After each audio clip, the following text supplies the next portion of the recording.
नमस्कार साथियों, स्वागत है आपका। देखिए सीटेट जुलाई 2025 आपका होने वाला है। इसके फॉर्म अब कभी भी आ सकते हैं। अप्रैल में नई साल शुरू होने वाली वित्तीय वर्ष, और पहली बार में इसको पास करने के लिए कुछ पॉइंट मैं आपको बताऊंगा, जो यदि आप एग्जाम में लागू करेंगे तो आपका 100% पहली बार में ही सीटेट पास हो जाएगा।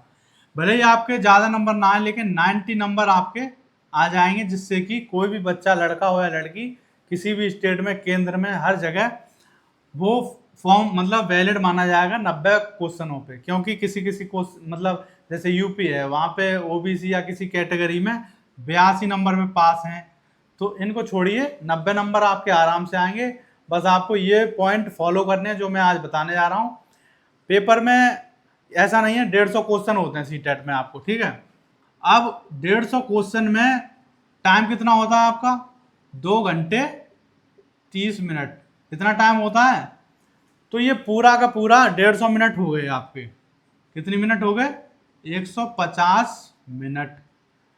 अब 1 मिनट में एक क्वेश्चन करना होता है, लेकिन सभी बच्चे 150 क्वेश्चन देखते हैं, क्योंकि सभी पूरे क्वेश्चन करने की सोचते हैं। 150 क्वेश्चन यदि आप करने की सोचेंगे तो 150 में टाइम चला जाएगा। एक क्वेश्चन में आपको पता है सीटेट की लैंग्वेज ऐसी है कि 2 मिनट तो मिनिमम मान लीजिए एक क्वेश्चन में, ठीक है। एक क्वेश्चन में यदि 2 मिनट जा रहे हैं तो आपका टाइम तो 75 मिनट ही बचा। 75 क्वेश्चन में ही आपके 2.5 घंटे हो जाएंगे। इसीलिए पूरे सभी क्वेश्चन आपको नहीं करने। आपका टारगेट केवल उन क्वेश्चनों पे है जो कि बहुत ज़्यादा इम्पोर्टेंट हैं और जो आपको 100% नंबर दिलाएंगे। यदि आप कोई ऐसे क्वेश्चनों पे टाइम अपना बर्बाद कर लेंगे जो कि मतलब गलत हो जाए, आपके समझ में भी ना आए, तो वो आपके 30 मिनट, कम से कम 30 मिनट आपके बेकार हो जाएंगे। और 30 मिनट बेकार होने का मतलब है कि आपने कम से कम 40 क्वेश्चनों का टाइम बिगाड़ दिया। 40 क्वेश्चन गलत भी हो गए और आपके 30 मिनट भी चले गए। यदि उन 30 मिनटों को उन 40 क्वेश्चनों में ना लगा के उन्हीं क्वेश्चनों में लगाएं जो आपको अच्छे से आते हैं, तो इन 30 मिनट का फायदा होगा और उनके सही होने के चांस बढ़ जाएंगे, जो अच्छे इंपॉर्टेंट क्वेश्चन हैं। अब बात करते हैं इंपॉर्टेंट क्वेश्चन कौन कौन से हैं। तो केवल आपको अपने इंपॉर्टेंट क्वेश्चन देखने हैं, और मैं बता दूं आपको 120 क्वेश्चन जो हैं केवल वही आपको करने हैं, वही आपका टारगेट है। 20-30 क्वेश्चन जो बचे उनको आपको केवल बाद में देखना है, जब आप 120 क्वेश्चन कर लें। अब 120 क्वेश्चन में जो यदि आप पूरा टाइम 2.5 घंटे, मैं कह रहा हूँ 2 घंटे 15 मिनट, इतना यदि टाइम आप 120 क्वेश्चन में दे देंगे और लास्ट के 15 मिनट उन 30 क्वेश्चनों को दे देंगे, मान लीजिए 15 मिनट नहीं 20 मिनट दे दीजिए उन 30 क्वेश्चनों को, तो उन 30 क्वेश्चन में से तो मतलब बहुत कम चांस है कि आपके ठीक हों। लेकिन यदि आपने इतना टाइम 120 क्वेश्चन को दे दिए तो 120 में से 100 नंबर आपके आराम से आ जाएंगे। और ये क्वेश्चन ऐसे हैं, केवल आपको प्रैक्टिस करनी है पीवाईक्यू से। यदि आप इन क्वेश्चनों को पीवाईक्यू, मतलब पीवाईक्यू तो आपको सभी करने हैं, और खास तौर से 120 क्वेश्चन ही पीवाईक्यू से पढ़ने हैं। अब वो 120 क्वेश्चन कौन से हैं वो अभी देखते हैं। लेकिन यदि आपने ये 120 क्वेश्चन पीवाईक्यू से पढ़ लिए, कितने पीवाईक्यू पढ़ लिए आपने? Minimum 15 PYQ. लेटेस्ट जो अभी 24 में हुआ है उसको पढ़े आप, दिसंबर में जो हुआ था 2024 में। तो ये 15 पीवाईक्यू आपने लेटेस्ट पढ़ लिए, तो ये 120 क्वेश्चन में से आपके 100 नंबर लाने से कोई नहीं रोक सकता, ठीक है। तो चलिए देखते हैं ये 120 क्वेश्चन कौन से हैं। नंबर 1, 30 क्वेश्चन जो हैं आपके, वो हैं आपके सीडीपी के, ठीक है।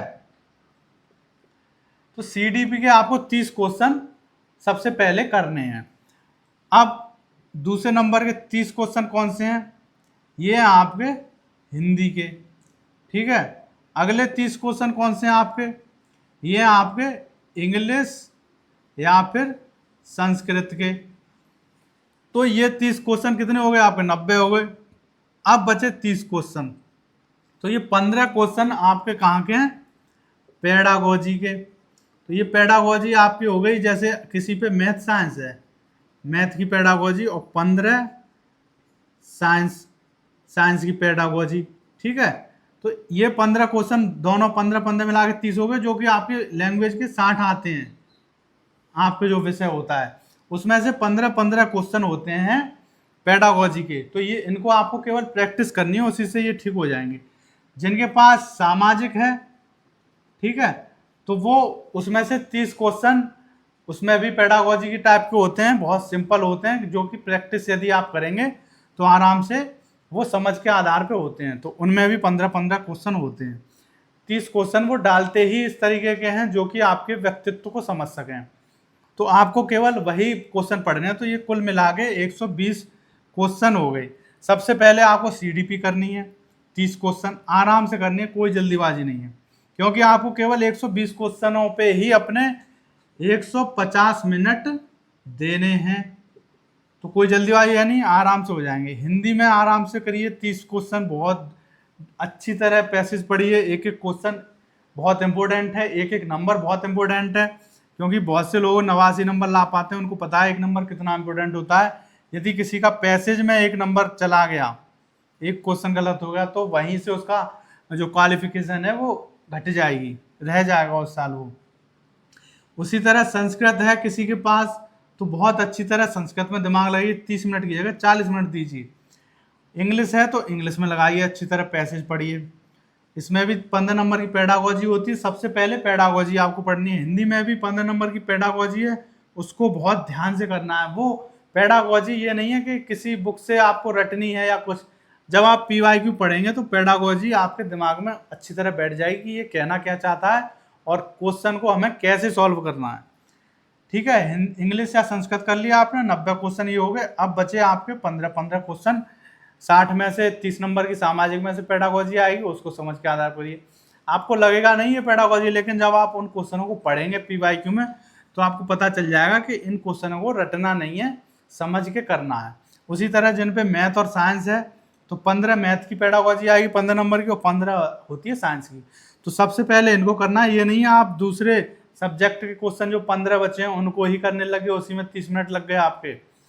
सबसे पहले ये करिए, जब आपके ये 120 क्वेश्चन कंप्लीट हो जाएं, ये वाले जो मैंने आपको बताए हैं इंपॉर्टेंट, उसके बाद जो 30 क्वेश्चन बचे हैं यदि टाइम बचा हो तो करिए, वरना 120 क्वेश्चन इनमें से ही आपके यदि आपने अच्छी तरह किए, मतलब ध्यान से, तो 120 में से 100 नंबर आपके आराम से आ जाएंगे। 90 तो आ ही जाएंगे, 90 ना आने की तो कोई भी संभावना है ही नहीं।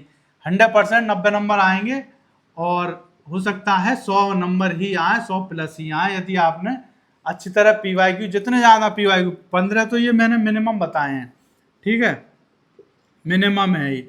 यदि किसी ने 30 पढ़ लिए तो बहुत अच्छी बात है, अलग से आपको कुछ नहीं पढ़ना, ठीक है। PYQ की मोटी सी बुक लाइए घटना चक्र की, और उसमें सारे PYQ दे देते हैं 2024 से लेकर जितने भी आज तक सीटेट हुए हैं।